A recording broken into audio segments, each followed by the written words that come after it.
আচ্ছা, সো এই যে এনজি মডেল লেখাটা যে আছে, আমরা আবার একটা থিওরি বলি। হ্যাঁ, এটা কই থেকে আসছে? আসমান থেকে না। ওই যে প্রিন্টার স্ক্যানারের কথা বলছিলাম না, ডেফিনিশন, এই ডেফিনিশনগুলো সব অ্যাঙ্গুলার জেএস ফাইলটার মধ্যে আছে। সো যখন আমরা এনজি মডেলটা লিখি তখন কি করে, সে ডেফিনিশন বুঝে সেই পুরোটাকে বাইন্ড করে রাখে। It's a two way binding. কয় ওয়ে বাইন্ডিং? আসতেছে আসতেছে, এটা শেষ করি আবার আসতেছে। It's a two way binding. মানে নর্মালি কি হয় যে আপনি একটা জায়গায় লেখার পর যখন আপনি সাবমিট দেন তখনই লেখাটা এখানে আপনি দেখেন, এখানে তো সেটা হচ্ছে না। Without writing any kinds of extra code সে আমাকে পুরো কাজটা করে দিচ্ছে। অর্থাৎ এই নেমের সাথে এই নেমের বাইন্ডিংটা আছে। সো ওয়েভার আমি এই ভেরিয়েবলটা ইউজ করব, আমি ওই চেঞ্জটা অটোমেটিকলি পেয়ে যাব। It's a two way binding. যদি আমরা একটা ক্যালকুলেটর বানাইতে চাই, কীভাবে কাজটা করা যায়? এখানে ধরেন চিন্তা করি, যদি ইনপুট টাইপ থাকলো বাটন ক্লিকে, বা বাটন ক্লিকে দরকার নাই, আমি থার্ড ইনপুট টাইপের মধ্যে উপরে দুটো যোগ করে দিলাম। দেখেন কাজ পরে করে। ধরেন হ্যাঁ, ইনপুট টাইপ নাম্বার জি ফার্স্ট,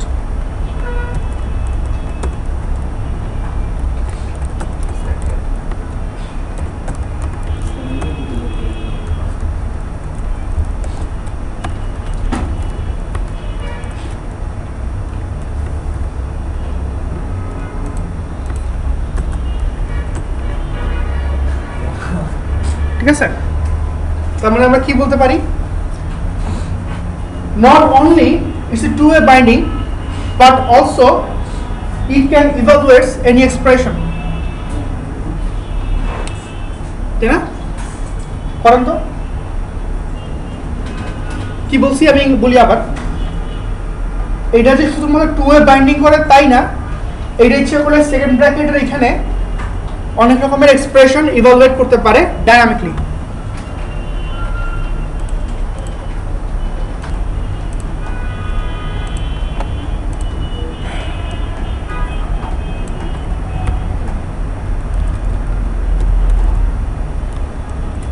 আচ্ছা, নেক্সট হচ্ছে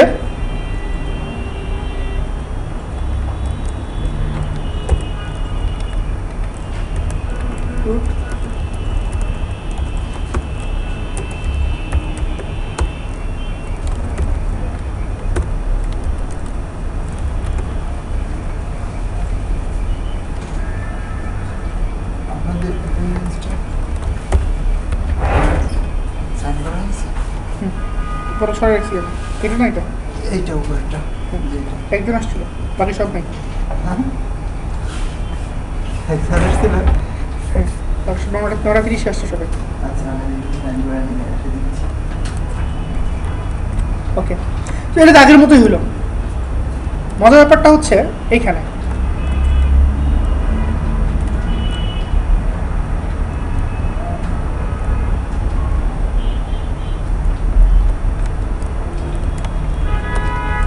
থাক, এটা দরকার নেই। এনজি রাইট বলো,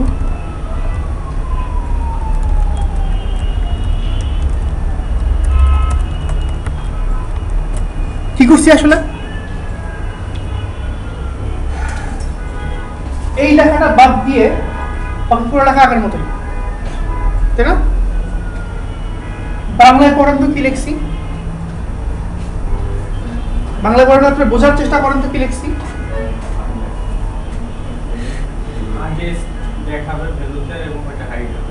না, ইফের ভিতরে আমরা আসলে কি করি, এটা ইফের ভিতরে যখন ব্র্যাকেটের ভিতরে আমরা কি করি আসলে, এটা কন্ডিশন দেয়, এক্সপ্রেশন দেয়, it's ultimate result should be true অথবা ফলস, তাই না? ইফের ভিতরে আপনি একটা মেথড লিখতে পারেন ইচ্ছা করলে, আপনি কি জানেন এটা? ইচ্ছা মেথড কল করতে পারেন, মেথড আলটিমেটলি আপনাকে ট্রু অথবা ফলস দিতে হবে। এক্স্যাক্টলি, ভুল। এনজি হাইটের ভিতরেও আলটিমেটলি আপনাকে একটা বুল লাগবে, ট্রু অথবা ফলস। যদি ভিতরে একটা ট্রু হয়ে যায় তার মানে হাইট কাজ করবে। হাইট কাজ করা মানে কি? স্প্যানটা হাইট হয়ে যাবে। ইন্টারেস্টিং না? টেস্ট দিলাম তো।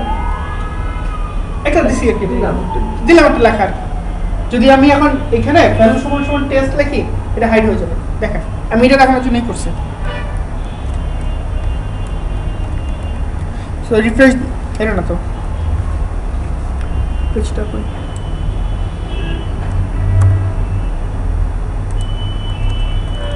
লেখা কিন্তু হচ্ছে, তাই না? কেটে দিই, হাইড হয়ে গেছে। ঠিক আছে, যেটা বলছি আমি যে অলওয়েজ ইটস চেকিং কি হচ্ছে না হচ্ছে। সো whenever this expression, এটা না, এটা whenever this expression matches, hide হয়ে যাচ্ছে প্রতিটা, মানে এটা তো কম্পাইল হয়ে গেছে। এরপর আপনি আগে যেভাবে বলবেন সেভাবে কাজ করবেন। আপনি কি বলছেন এক্স্যাক্টলি, সে যেটা করছে, দ্যাটস ইট। ঠিক আছে, উল্টা আছে, শো আছে আরেকটা। যদি এখানে শো লিখি তাহলে কি হবে?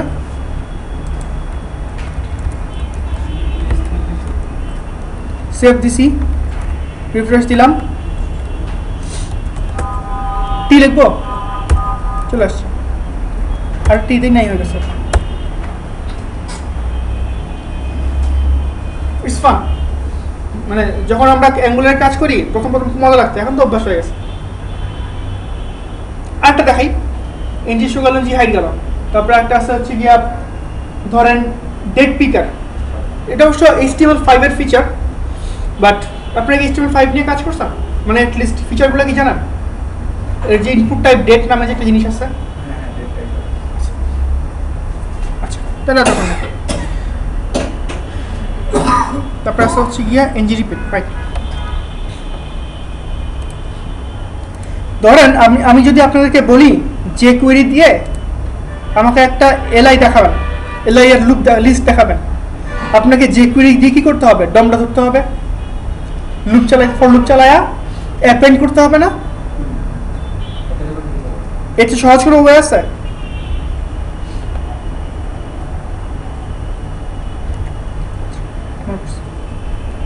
ভাই ধরেন আমি আপনাকে একটা লিস্ট দিলাম, অ্যারে দিলাম, নাম্বারের অ্যারে, আপনাকে বললাম এটা এখন আপনি এলআই এর মধ্যে লুপ চালাই, মানে দেখাবেন লুপ চালার মাঝে আমরা চালাম।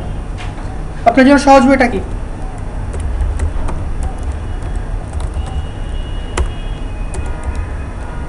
একটু রেসপন্স না করলে তো ভয় লাগে, মনে হয় যে অরণ্যে রোদন করতেছে।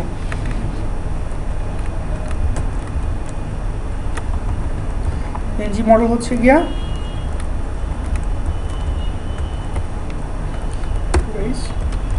span today day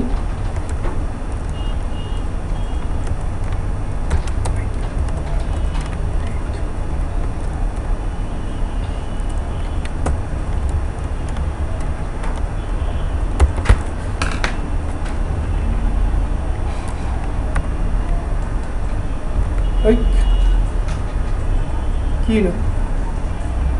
আচ্ছা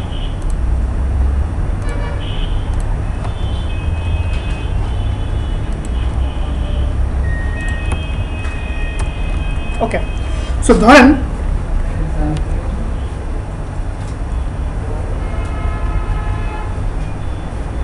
আমরা তো একটা নর্মাল HTML5 এর ক্যালেন্ডার কন্ট্রোল দিয়ে কাজ করি কখনো, বাক করছি। একটু ব্রেকের সময় করি আমরা, এটা ব্রেকের সময় করি, পরে আসো আমার সাথে কথা বলতে হবে। আচ্ছা, সো নর্মালি ব্রাউজারগুলোতে বা এইগুলোতে যখন আমরা HTML5 এর ডেট টাইম কন্ট্রোলটা ইউজ করি, আমরা কিভাবে ইউজ করি? ডিফল্ট চলে আসে হচ্ছে কি মান্থ, তারপর চলে আসে ডে, তারপর চলে আসে year, like US convention. What if আমাদের যদি এই যে এখানে করছে MMDDD YYYY চারটা, হোয়াট ইফ আমাদের যদি আমাদের বাংলাদেশের মতো দেখাইতে মন চায়। দ্যাট মিনস ফার্স্ট ডেট, তারপরে মান্থ, তারপরে year. So what should you do? যদি আমরা এইভাবে কাজটা করি, দেখেন কি করছি, খুবই সোজা। ইনপুট টাইপ ডেট, ওই নাম্বারের মতো। ডেট হচ্ছে একটা HTML5 এর কন্ট্রোল, বাট এটাকে এনজি মডেল করছি, এটাকে শো করা দিচ্ছি একদম আগের মতো, কোনো এক্সট্রা কিছু নাই। ফলে কি আসবে, আমার আজকের ডেটটা চলে আসবে। দেখেন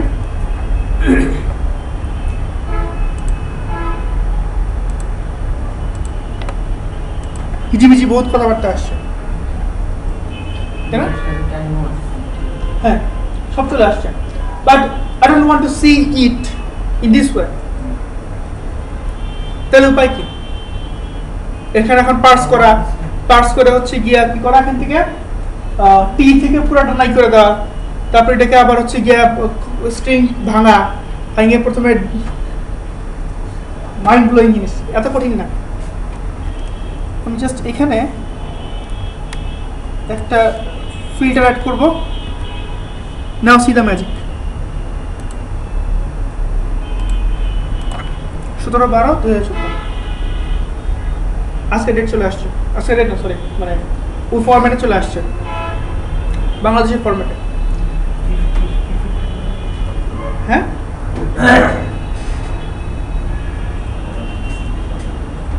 বুঝি নাই কি সেটা পরে আসতেছি।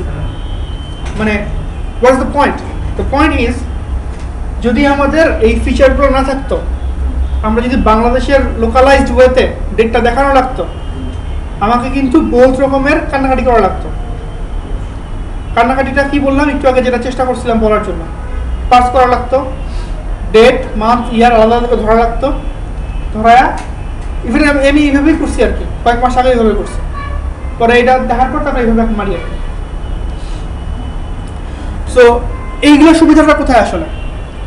সুবিধাটা হচ্ছে এই টোটাল ম্যাসিভ পরিমাণ কোড আপনার কিন্তু একটা জাস্ট সিঙ্গেল ক্লজ দিয়ে হয়ে যাচ্ছে, এবং এই সমস্ত ফরম্যাটিং বা এই সমস্ত কাজের জন্য আপনার সার্ভারে দৌড়ানো লাগতেছে না।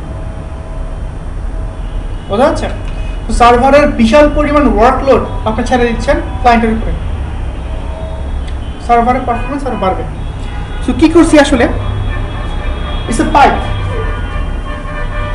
পাইপের পর ডেট একটা ফিল্টার আছে, ওটা ভ্যালুগুলাকে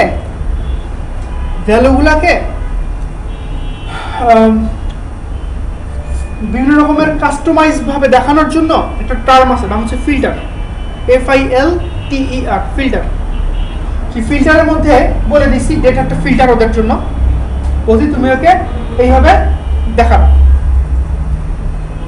আপনারা নিজেরাই বুঝতে পারতেছেন, আমি যদি এখানে ডিডি যদি লাস্টে লিখতাম, ওয়াই যদি লাস্ট প্রথমে লিখতাম, ওইভাবে দেখাইতাম, কারণ এই টোটাল ইমপ্লিমেন্টেশনটা অলরেডি অ্যাঙ্গুলারের মধ্যে করা আছে। অবশ্যই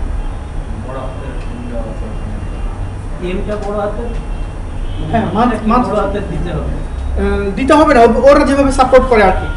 যদি দুই রকম এম সাপোর্ট করে দিলে হবে, তাহলে হবে না। এটা আমি দেখিনি এখন ওই রকম এম সাপোর্ট করে। এই ওদের এই যে ইনপুট টাইপ আর এই টোটাল জি ডকুমেন্টটা করি, এই যে অ্যাঙ্গুলার JS.org, এটা আমি দিয়েছিলাম সকালে। কয় হাজার পৃষ্ঠা? না, এটা তো সব শিখবেন না আপনি। আপনি দেখবেন আপনার কাজের জন্য যেটা দরকার সেটা জাস্ট এখানে সার্চ করবেন। আর একটা ইন্টারেস্টিং ফ্যাক্ট, সেটা হচ্ছে এনজি রিপিট।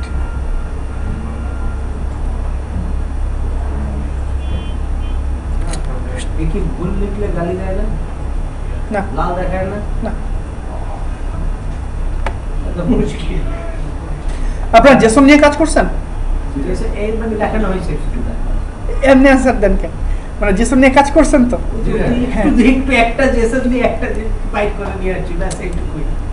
এটা দিয়ে জেসন দিয়ে কাজ করছি বললে এটা জেসন যারা বানাইছে তার হার্ট অ্যাটাক তো মারা। এমনি শুনলে তো ভয় লাগে, মনে হয় আপনারা কনফিডেন্ট না। আসলে এই লাস্ট পার্টে এসে এত হারি হচ্ছে, আসলে কনফিডেন্ট না, এটা সত্যি কথা। আমি কনফিডেন্ট না, অন্য কেউ কনফিডেন্ট। এই শেষ অংশটা এসে ওয়েব ফর্ম পর্যন্ত I was very confident web ফর্মে আমি যা কিছু করতে পারি, যদি আমি ওয়েব ফর্মে আগে কাজ করিনি, আমার জন্য এটা টোটালি নিউ। এদের অনেকের জন্য ইটস ওল্ড। এইচটিএমএল আমি এখানে জেসন কিচ্ছু না, আমরা ডিকশনারি নিয়ে কাজ করছি না, ডিকশনারি দ্যাটস ইট, কি বলবো that's it, dictionary. If you know how dictionary works, you should be able to know how JSON works. That's it, simple. মানে কি, ডিকশনারির মধ্যে আপনি একটা কি এর মধ্যে ভ্যালু দিচ্ছেন একটা, কি বলবো এখানে JSON দিয়ে কি ভ্যালু দিচ্ছেন, that's it.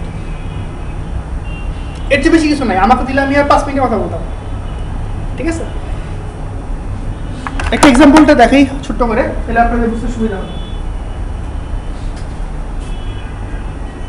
Here is a key, here is a value. আরেকটা কি, আরেকটা ভ্যালু key3, key2, key1.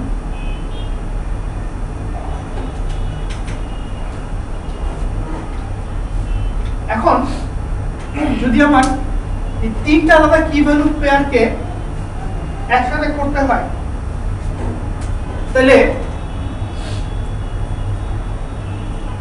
এটাকে র‍্যাপ করে দিব আমরা,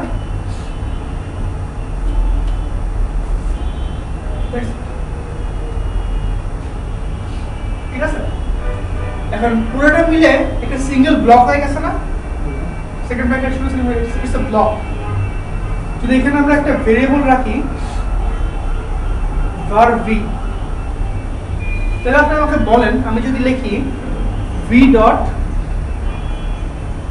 key3, আমি আউটপুট কি পাবো?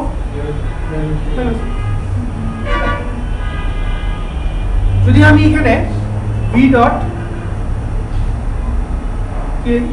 key1 equals to v dot key3 plus v dot key2 লিখি, তাহলে কি হবে? Exactly. But in this case, value 3 plus value 2, value 1 is stored হয়ে যাচ্ছে। Value 1 না, sorry, here মধ্যে চলে যাচ্ছে।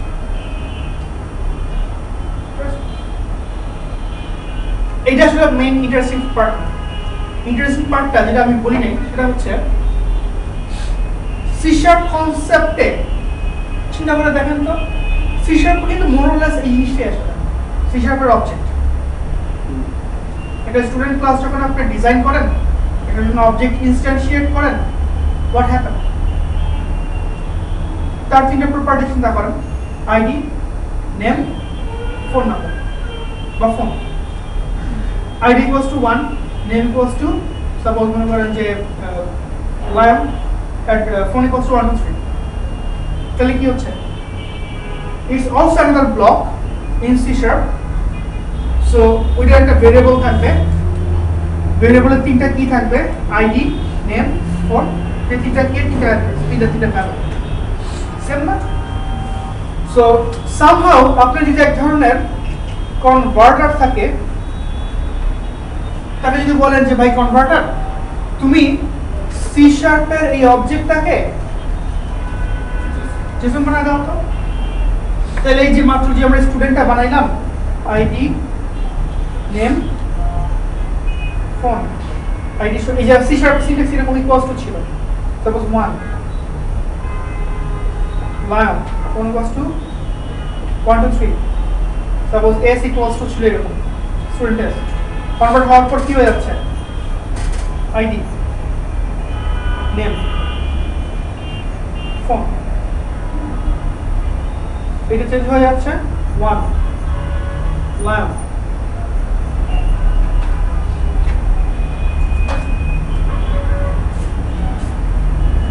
এটাকে একটা অ্যাডভান্স করি, যেহেতু আপনারা একটু ভয় পাচ্ছেন, সোজা ভয় পাচ্ছেন।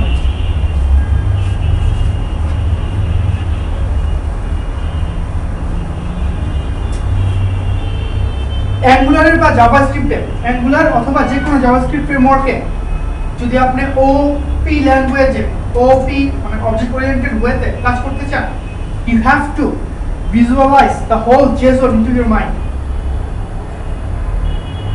জেসনের কোন প্রপার্টির মধ্যে কি আছে, কেমনে কোথায় চেঞ্জ হচ্ছে মাথায় আনতে হবে, আদারওয়াইজ আপনি এটা কাজ করতে পারবেন না।